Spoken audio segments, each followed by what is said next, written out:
Vous pensiez peut-être que le constructeur Philips TPvision était à bout de souffle. Eh bien, je ne peux pas vous donner complètement tort, mais laissez-moi vous raconter un truc.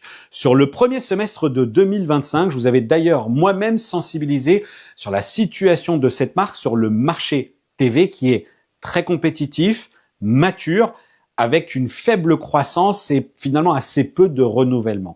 Malgré des annonces pour Philips TPV qui étaient très intéressantes sur le premier trimestre, eh bien, je vous disais, attention, parce que les marques, elles souffrent et Philips en faisait clairement partie. À chaque itération, pourtant, Philips adopte pour ses téléviseurs OLED, en l'occurrence, et plus précisément, eh bien, les dernières générations de panneaux White OLED de chez LG Display. Eh bien, ce sera à nouveau le cas cette année. C'est une très bonne chose.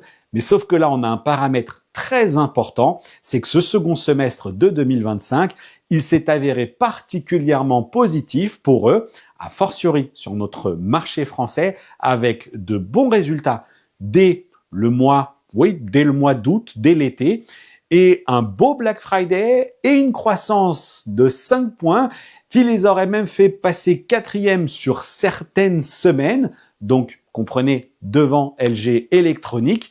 Et ben là, je peux vous le dire, ils reviennent en force avec le couteau entre les dents pour nous attaquer une année 2026 motivée, boostée et avec quelques décisions stratégiques avec lesquelles ils pourraient bien faire la différence.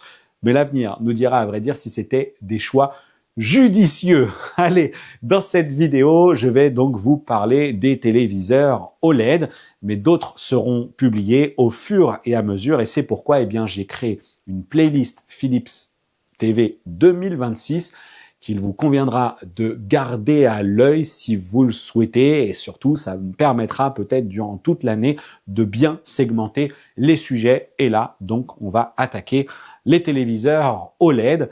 Pour ce constructeur qui revient de loin et comme d'habitude, vous avez un sommaire dans cette vidéo qui va se dérouler selon la montée en gamme et c'est pourquoi j'attaque avec l'OLED 761. Ça va aller assez vite parce qu'il est question ici du téléviseur OLED que je vais qualifier de pied de gamme parce qu'on ne va pas se parler de téléviseur bas de gamme, ça serait un peu péjoratif.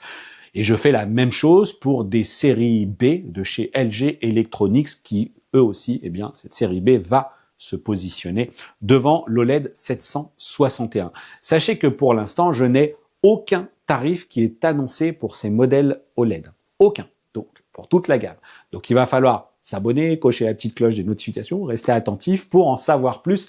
Là-dessus, il va falloir patienter jusqu'à l'approche de l'été. Mais je ne serai pas de ceux qui vont bouder cette gamme. Parce que oui, il faut des modèles OLED également qui soient plus abordables. Et ça, je peux vous dire que il y en a un qui l'a bien compris, c'est LG Display qui a lancé cette dalle White OLED SE, dont vous avez peut-être entendu parler, et qui intègre ces téléviseurs OLED 761. Cette dalle White OLED SE, c'est un petit peu donc l'arme de LG Display pour lutter contre les téléviseurs mini LED qui sont toujours moins chers que les téléviseurs OLED. Et donc, LG Display s'est dit, il nous faut une technologie de dalle qui soit là pour permettre ensuite aux intégrateurs et aux constructeurs de proposer des produits, des téléviseurs avec des tarifs agressifs et des prestations néanmoins qui s'améliorent d'année en année. Donc, sur la dalle White OLED SE, attention, là, pour l'instant, la prestation, elle est modeste. Et pour réduire les coûts de fabrication, LG Display a entamé beaucoup de modifications dans le process de fabrication. J'espère que ce ne sera pas au détriment de certaines choses qu'on avait tendance à se dire, c'est de l'histoire ancienne, etc. Vous savez, c'est logique de marquage, tous ces trucs-là. Bon, il faudra être un petit peu vigilant. Mais en tout cas, gros changement dans le process de fabrication. Et ça passe donc notamment par la réduction du nombre de composants électroniques en nous disant « Ouais, mais vous en faites pas, on maintient quand même un bon niveau de performance en rapport avec le prix qui est normalement, qui va être normalement demandé par les constructeurs qui vont adopter ces technologies de dalle, avec en plus un large choix de diagonales qui est offert aux constructeurs qui souhaiteraient s'équiper. En l'occurrence, chez Philips TPvision, les OLED 761 sont déclinés en 55, 65 et 77 pouces. Mais il est à noter que LG Display, cette fois-ci, propose également des dalles en 48, donc pour être en plus petit, ou 83 pour aller plus haut. Je ne sais pas si cette gamme va s'étoffer chez Philips TP-Vision, mais on peut supposer que si jamais ça se passe bien, si les OLED 761 ont un bel accueil, eh bien pourquoi pas voir débarquer période de Black Friday ou post-IFA ou peut-être fin d'année, un Philips TP-Vision qui nous dit « Ah bah tiens, on va lancer également un modèle de 48 pouces pour les joueurs et pourquoi pas lancer aussi un modèle de 83 pouces. » Bon, voilà, on sait que le marché va plutôt sur de la très grande taille et ça fait partie des critères qui sont régulièrement mis en avant. Donc forcément, je peux supposer que Philips TPV pourrait y être un peu sensible. Côté luminosité, vous en doutez, on n'est pas sur quelque chose de foufou. Ça fait partie des choses sur lesquelles il va falloir faire des concessions. On est là sur une valeur qui nous est annoncée en pic à 1000 nits au maximum. Donc voilà, clairement, c'est pas des valeurs qu'on va retrouver sur des segments supérieurs. On est à plus du double. Mais voilà, pour une pièce peut-être pas trop éclairée, où il n'y a pas trop de lumière naturelle, enfin, pas de lumière directe, pas de risque de reflet, etc. Voilà, et puis il va falloir quand même voir ce que ça va donner avec des contenus HDR. J'en espère que les algorithmes vont plutôt être bien fichus, qu'on va avoir un taux de mapping qui va bosser correctement dans les zones sombres avec une échelle de gris qui va bien travailler, un taux de mapping qui va bien interpréter les signaux en haute luminosité pour ne pas clipper les détails dans les hautes lumières. Bref, tout ça, il va falloir voir. Je vous partage quelques petits points que je laisse là comme ça, et puis ensuite, c'est les tests qui vont nous permettre d'en savoir un peu plus. C'est là que cette vidéo va être entrecoupée dans sa présentation de gamme par un point processeur. Aux commandes de cette OLED 761, on retrouve un processeur P5 AI Gen 7. Ça, c'est la dénomination chez Philips TPV derrière laquelle devrait se cacher, selon moi, une puce Pentonic 800. Rien n'est confirmé par Philips TPV sur ce modèle-là. Mais on sait que c'est le cas pour les autres. Et il y a des similitudes. Alors, je prends peut-être un risque en m'avançant là-dessus, mais je vais expliquer mon raisonnement. Le premier point, c'est que comme les autres modèles de la gamme, l'OLED 761, bonne nouvelle, est doté de 4 prises HDMI 2.1, ce qui va permettre aux TV notamment, et sa dalle White OLED SE, d'atteindre les 120 Hz en VRR, 48-120 en mode gaming. Ce qui exclut d'entrée de jeu une puce qui a néanmoins été super utilisée l'année dernière, qui est la Pentonic 700. Le deuxième point, alors il y a peut-être une puce intermédiaire que je méconnais, mais vous allez voir qu'il y a un deuxième point qui me réconforte, qui appuie un petit peu mon raisonnement. On nous dit qu'ils sont compatibles HDR10, HDR10+, HLG, mais aussi Dolby Vision 2. Et c'est aussi le cas des modèles supérieurs, même avec du Dolby Vision 2 Max, pour ceux qui sont décrits comme étant doté d'une puce P5 AI Gen 10 et AI Gen 10 Dual Engine. Et là, je vais vous donner les détails juste après pour ces puces-là, mais le troisième truc qui vient en plus s'ajouter à mon raisonnement, c'est que j'ai pu m'entretenir avec les gens de chez Dolby qui étaient sur place, je pense qu'on va s'en reparler aussi, mais ils m'ont dit que pour l'instant, seule la puce MediaTek Pentonic 800 était certifiée Dolby Vision 2, mais que d'autres arriveront prochainement. Impossible d'en savoir plus. J'ai essayé de le cuisiner un petit peu. Ils m'ont dit non, là, il faudra t'adresser aux autres constructeurs de puces. Donc tout cela mis bout à bout, je pense qu'on est bel et bien sur cette OLED 761, sur un téléviseur qui est doté d'une puce Pentonic 800. Mais peut-être que Philips a choisi autre chose. Peut-être que c'est même pas du Mediatek. J'en sais rien.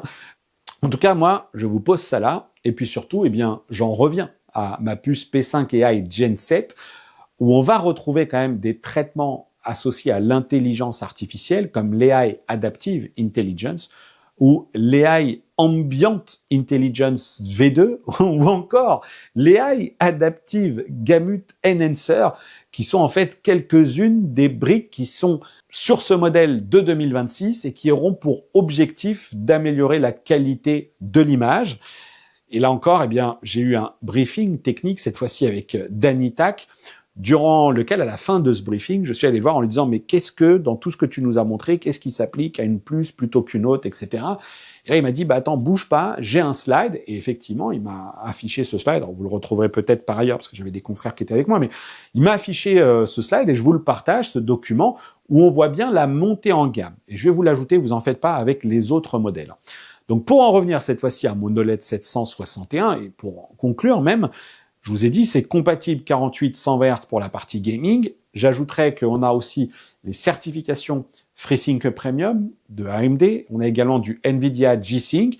Et il est à noter que le modèle de 77 pouces aurait un petit boost côté audio, puisqu'il serait équipé d'un système 2.2, mais pour autant, on ne me précise pas la puissance qui est délivrée par ce système-là. On voit juste que dans le communiqué, le 77 est mis en exergue pour cette particularité qui serait son système audio 2.2.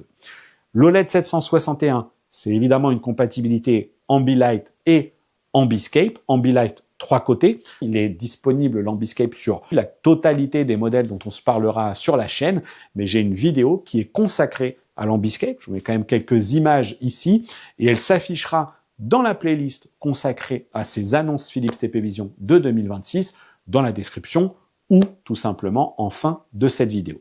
On monte d'un cran dans la gamme avec cette série OLED 811 qui, pour moi, a de grandes chances de représenter le produit volumique. Mais attention, on verra comment les tarifs, comment la gamme va être un petit peu animée, comment elle va être poussée par Philips TP Vision, portée par les enseignes, et comment il va se comporter face à son concurrent qui est le C6 de chez LG Electronics.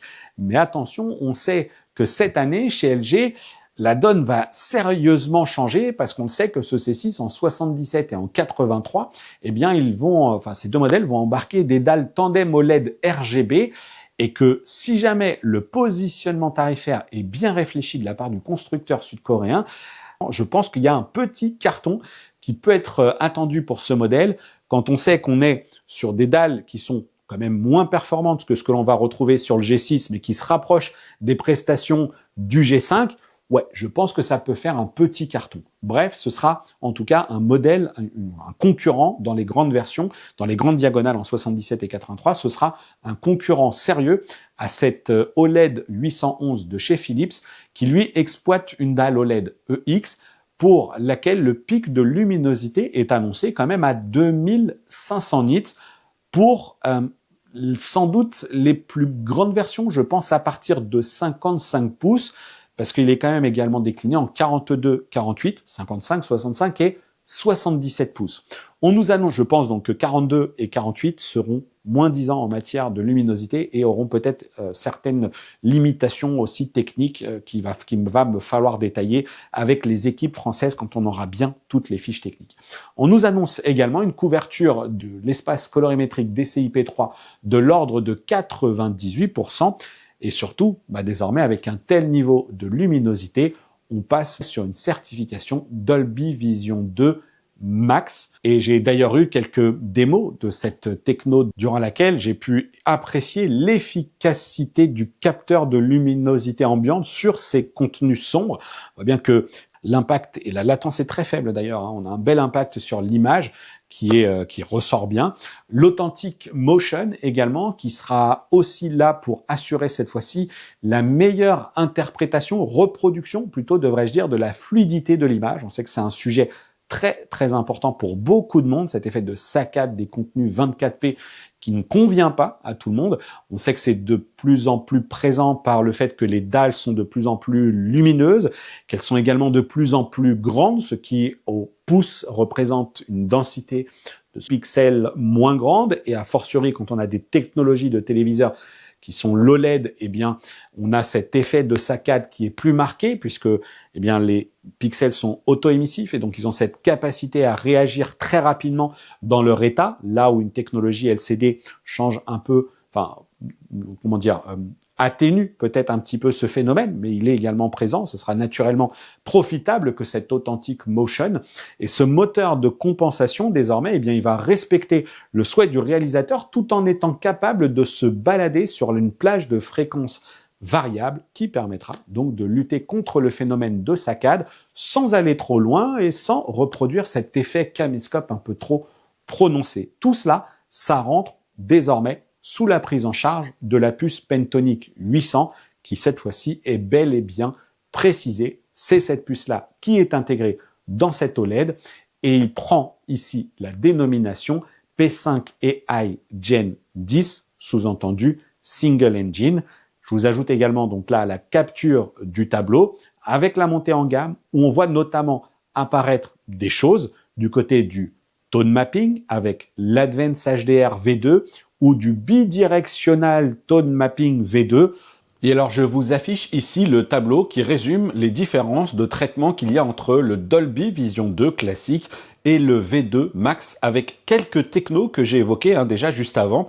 Et donc les meilleurs seront réservés aux TV les plus performants, mais pour autant le cahier des charges pour accéder donc justement à cette certification Max ne m'a jamais été précisé, mais d'avis qu'il y aura un lien avec la performance intrinsèque du TV, qui semble évident, mais aussi peut-être avec la capacité du constructeur à signer un chèque pour accéder à cette licence et ce joli macaron Dolby Vision 2 Max. Bref, pour l'instant, les questions que j'ai pu poser restent sans réponse, on va patienter encore de ce côté-là.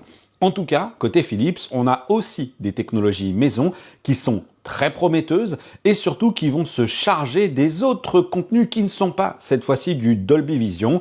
Ici, le AI Adaptive Tone Mapping V2 qui nous promet une meilleure gestion encore de nos contenus HDR. C'est un peu la promesse que l'on a tous les ans, mais on nous dit qu'il pourra aussi être utilisé en mode filmmaker.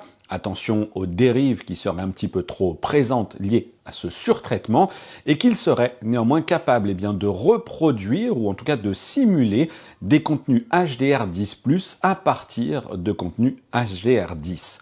Le bidirectional tone mapping V2 utilise lui aussi une analyse des contenus scène par scène pour reproduire au mieux les scènes lumineuses de façon la plus lumineuse, mais aussi s'attaquer à reproduire les détails dans les zones sombres de manière à ce qu'ils soient détaillés, mieux visibles. On espère que ça respectera les consignes des réalisateurs. Alors il est aussi précisé que c'est juste disponible dans le mode Crystal Clear, sans oublier que le capteur de luminosité jouera lui aussi son rôle.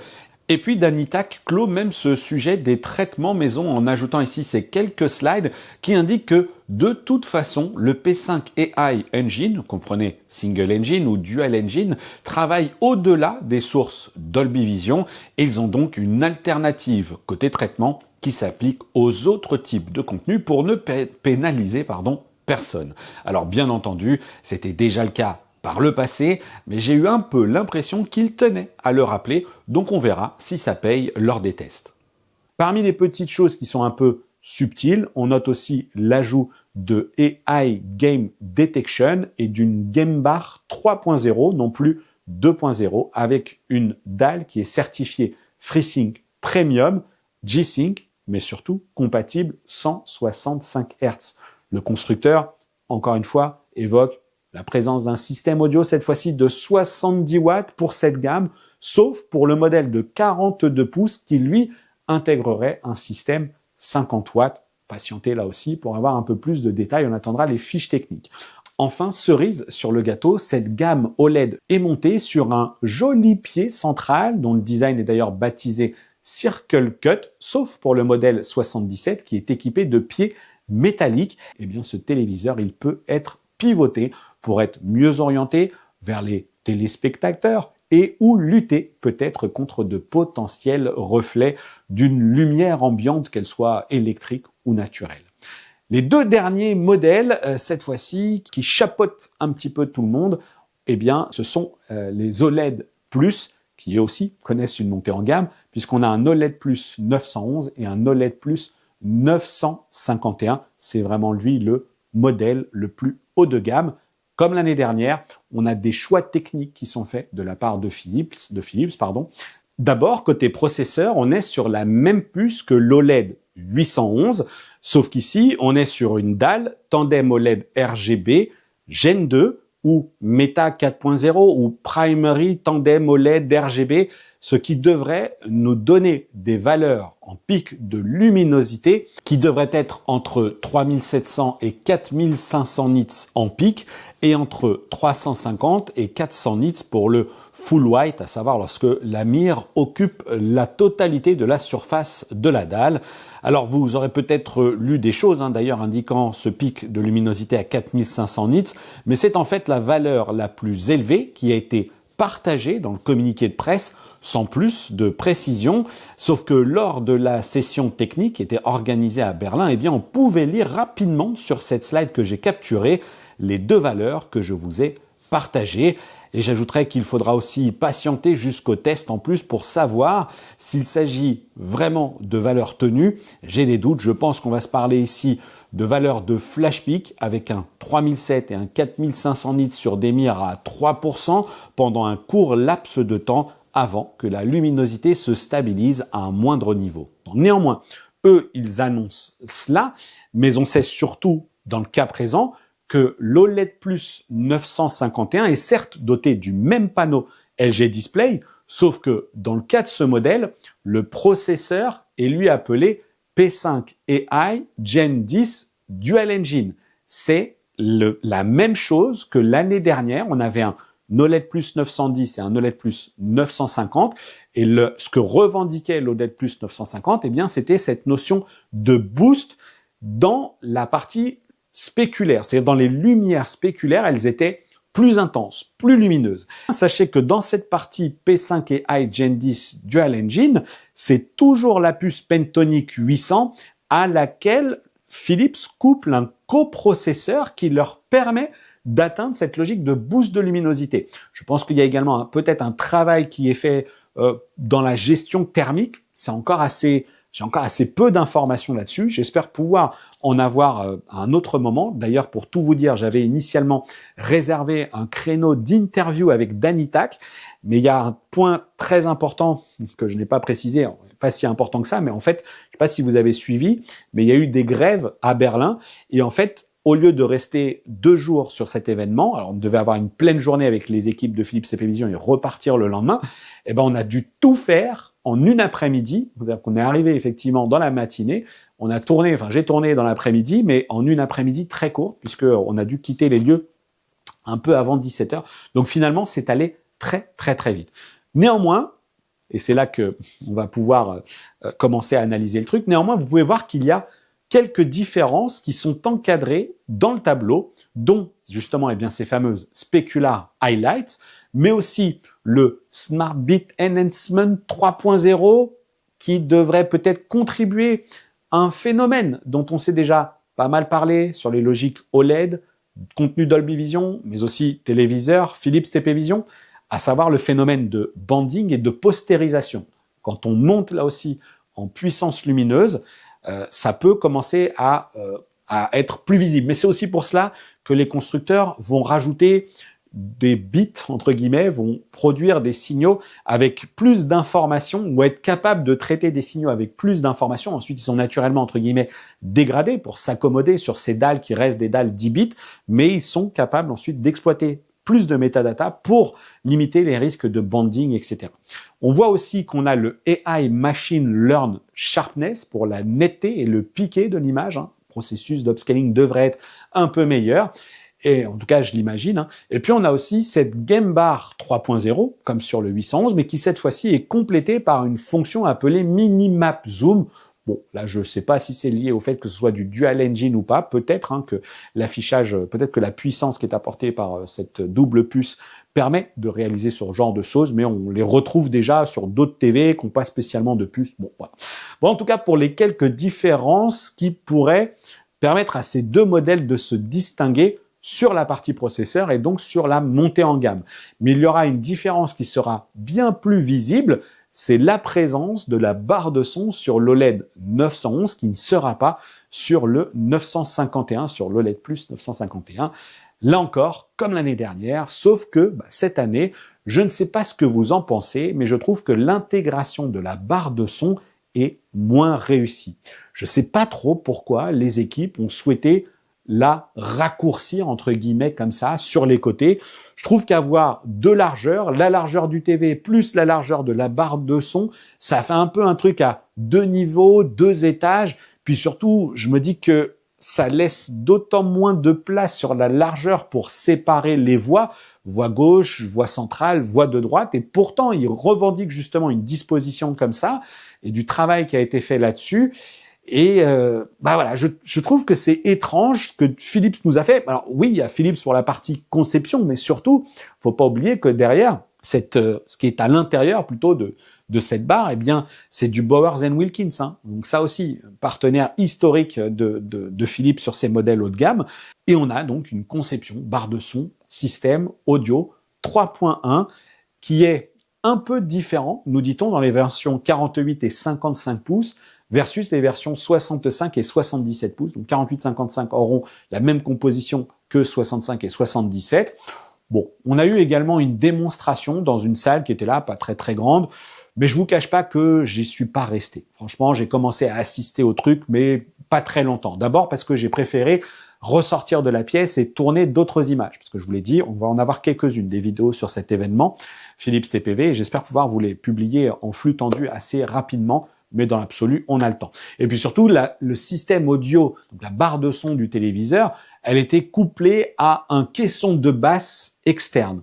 Donc, pour vous le dire très clairement, ça faisait une jolie différence, j'ai trouvé. Cette caisson de basse, il était bel et bien présent.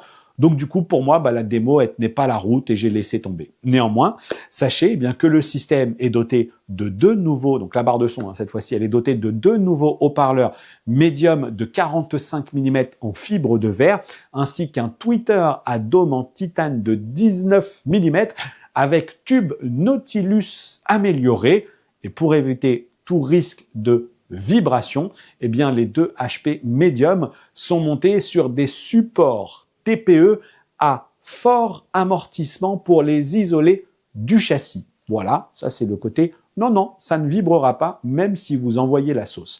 L'ensemble inclut également un subwoofer 75 mm et 4 radiateurs passifs, tout ça pour une puissance totale de 81 watts. Voilà, encore une fois, la démo était sympa, mais je ne me fierai pas exclusivement à cela. Mais dites-moi quand même ce que vous pensez de ce nouveau design. Dans les deux cas, 911, enfin OLED Plus 911 et OLED Plus 951, on est sur un système Ambilight à 4 côtés, avec, je vous le rappelle, un OLED 951 qui, un peu à la manière des séries G, dans le design un peu épuré, en finesse, etc., est plutôt pensé pour être accroché au mur, mais il est quand même livré avec deux pieds métalliques. Et malheureusement, eh bien, j'ai oublié de demander s'ils étaient réglables en hauteur et selon deux écartements. Les écartements, je serais pas sûr. En revanche, j'imagine bien nous faire un truc avec deux positions réglables sur la hauteur, justement, pourquoi pas, sur le 951, hein, j'entends, pour nous mettre une petite barre de son en dessous. Bon, je sais pas, à creuser. J'ai posé la question, j'ai pas encore eu la réponse. Et je le rappelle, certains vont vraiment me dire que je me répète beaucoup trop. J'ai l'impression que parfois, il faut un peu insister en fonction des chapitres que vous allez consulter dans les vidéos. OLED Plus 911, 951, ça tourne sous Titan OS. Et malheureusement, eh bien là aussi, Titan OS, j'ai demandé à Philips TP Vision s'il pouvait m'envoyer des images parce que j'ai fait assez peu de captations. C'était un coin qui était il y avait pas mal de monde. J'ai séché certaines démos, puisque je vous ai dit, il fallait qu'on reparte plus vite, donc je me suis vraiment focalisé produit. Et Titan OS, je suis un peu passé à côté, mais on y reviendra. On a vraiment le temps, et puis je vous cache pas que de toute façon, je referai des choses avec Philips TPV dans leurs locaux à Paris. Mais pour moi, l'évolution de ce système d'exploitation tend plutôt à me laisser penser que c'était un bon choix de la part de Philips. Alors attention, il va y avoir des concessions à faire, mais on en est je crois qu'on en est à la deuxième année, je crois, de ce système d'exploitation, 2 ou 3, peut-être troisième année de ce système d'exploitation. Et il évolue parce que ça leur a permis de créer de l'ambiscape, visiblement avec moins de contraintes peut-être que du Google TV. Ça leur permet aussi de faire évoluer la Game Bar tout en disposant d'une interface en plus qui est assez proche de celle de Google TV. D'ailleurs, on a même la prise en charge de Google Assistant dans Titan OS. Sauf que Philips indique aussi dans son communiqué qu'on a les principaux services de streaming qui sont compatibles en mentionnant Disney+, ce qui, je pense, compte tenu de leurs pratiques récentes, constitue de moins en moins d'intérêt. Peut-être que vous n'êtes pas d'accord, exprimez-vous, mais moi, chez moi, Disney+, j'ai plus depuis un certain temps d'ailleurs. Je peux me tromper sur l'intérêt de l'appli, donc voilà, dites-le moi. On a aussi du HBO Max, Netflix, YouTube, Prime Video et donc Apple TV+, qui lui arrivera à l'été 2026. Mais quid alors des applications, par exemple des opérateurs, pour retrouver son offre de chaînes sur son téléviseur sans avoir besoin de souscrire à un boîtier ou de louer un boîtier supplémentaire. Par contre, attention, il se peut que ça passe par la souscription d'une option auprès de votre opérateur. Quid de ces applis-là? C'est quelque chose qui est quand même beaucoup poussé par les marques. On peut penser clairement à Samsung qui met régulièrement ça sur le devant de la scène, mais c'est arrivé aussi de manière quasi intégrée sur Google TV. On les retrouve du coup presque systématiquement sur d'autres produits. Est-ce que ça va pénaliser Philips ou non? On verra. Là-dessus, exprimez-vous également. Je pense en revanche que quand je vais annoncer que je n'ai rien vu de mentionné sur l'application MyCanal, qui pour le coup, elle, est très très demandée, là je pense que certains d'entre vous vont un petit peu grincer des dents. Bon, d'autres vont dire, ouais, c'est pas grave, David, ça coûte pas grand-chose d'acheter un player externe. Et puis il y en a qui vont me dire, ouais, mais David, tu sais, il y a peut-être la nouvelle Apple TV qui arrive. À tous ceux qui me regardent et qui sont sur Discord, parce que c'est un petit peu le running gag sur le Discord, c'est l'arrivée de cette Apple TV, de cette nouvelle Apple TV. Je pense qu'on va commencer à prendre les paris. Voilà, donc n'hésitez pas si vous souhaitez venir participer à la discussion. Tiens, je vous mets le QR code ici, il va s'afficher. Rejoignez-nous dans cette partie Box TV Player et on se parle de l'Apple TV. Venez prendre les paris parce qu'elle n'arrête pas. J'ai l'impression d'être reporté jusqu'à la disponibilité de la nouvelle Siri, de nouvelle version de Siri. Allez, j'ai fait en tout cas une rapide recherche moi sur le site de Titan OS sur ce qu'on pourrait en attendre et sur les choses que Philips n'aurait peut-être pas mentionnées. Et pour l'instant, les services franco-français n'ont pas franchement, j'ai pas franchement l'impression que ça a l'air d'être disponible, que ce soit dans leurs préoccupations. Mais peut-être que si jamais Philips TV arrive à booster leur présence en Europe et a fortiori surtout en France, ça pourrait motiver les développeurs de Titan OS pour qu'ils nous développent nos bonnes applis MyCanal & Co. Allez, avant de se quitter sur ce côté un peu détendu de cette fin de vidéo, il faut aussi que je vous dise quelques mots sur cette OLED Plus 951. C'est un peu la cerise. Si vous n'êtes pas resté jusqu'à la fin de cette vidéo, vous allez le regretter. Mais bon. Donc, quelques mots sur cette comparaison entre l'OLED Plus 951 comparé au 950, donc soit le modèle de 2025 qui est ici à gauche, OLED Plus 950, comparé à l'O 951 qui est son évolution 2026 qui est à droite. Cette comparaison permet en effet d'apprécier l'écart de luminosité entre les deux téléviseurs avec du White OLED Meta 3.0 tandem OLED RGB Gen 1. Donc il n'y avait déjà plus, je vous le rappelle, les micro-lentilles qu'on trouvait sur la génération encore précédente. Donc pour l'image qui est à gauche et du tandem OLED RGB de seconde génération à droite. Et là, je pense que c'est assez manifeste. On est certes dans les configurations, dans les modes d'image les plus lumineux. Je pense que c'est Crystal Clear chez Philips. Je sais plus si c'est Crystal Clear ou Vivid, mais en tout cas, ça devait être ici les modes les plus lumineux parce que quand ils font des comparaisons, c'est ceux-là qu'ils utilisent. Et vous aurez donc du coup aussi peut-être l'impression que à droite, l'image est parfois cramée, mais c'est pas du tout le cas. C'est juste que je suis en train de filmer les deux téléviseurs en même temps. J'ai certes fixé mes réglages manuellement, mais là encore, j'ai dû aller très vite parce qu'il fallait que je quitte la salle. On m'a demandé de partir tout simplement et j'avais en plus déjà fait mon relou avec cette histoire de tableau récapitulatif à afficher, donc je voulais clairement pas jouer le forceur. Mais vous voyez quand même que cette OLED 951 est quand même plus lumineux. On peut avoir l'impression que les hautes lumières sont brûlées, mais non, ce n'est pas le cas. Et on peut aussi avoir l'impression que les teintes sont moins agréables, mais là aussi, ce n'était pas le cas. Ça reste quand même une image OLED assez somptueuse. Alors attention, encore une fois, je vous dis somptueuse, en ayant dans ma tête qu'on est bel et bien sur un mode crystal clear. Je pense pas qu'on était dans des modes magasins. En tout cas, on est là dans un mode qui est quand même bien punchy, sans doute un peu trop pour être regardé dans une pièce sombre, et puis surtout avec une dynamique des couleurs très prononcée. C'est sans doute bien trop saturé, peut-être même un peu froid. Quand on ira chercher des modes plus raisonnables, les modes Filmmaker ou les différentes versions des modes Dolby Vision qui seront disponibles dans le TV. L'image sera sans doute plus douce, plus agréable encore, et puis l'écart entre les deux générations, 2025 et 2026, pourrait bien se réduire un petit peu, mais on devrait quand même percevoir une différence de luminosité. Voilà pour l'heure ce que je peux vous dire sur ces modèles OLED Philips TP-Vision. Vous devriez retrouver prochainement les autres vidéos consacrées aux produits de la marque avec du The One qui débarque cette année dans un format, dans une taille inédite chez le constructeur.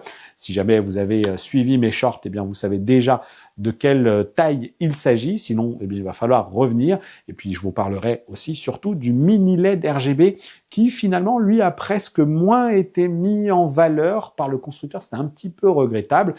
En l'état actuel des choses, pour moi le programme est super chargé et vraiment je compose avec le temps et les ressources disponibles parce que là je suis allé voir Philips à Berlin du coup sur un aller-retour dans la journée, mais ce ne sont pas les seuls à faire leurs annonces, d'autres sont à venir. J'ai déjà vu d'autres choses sous embargo, alors il va juste falloir vous armer un petit peu de patience.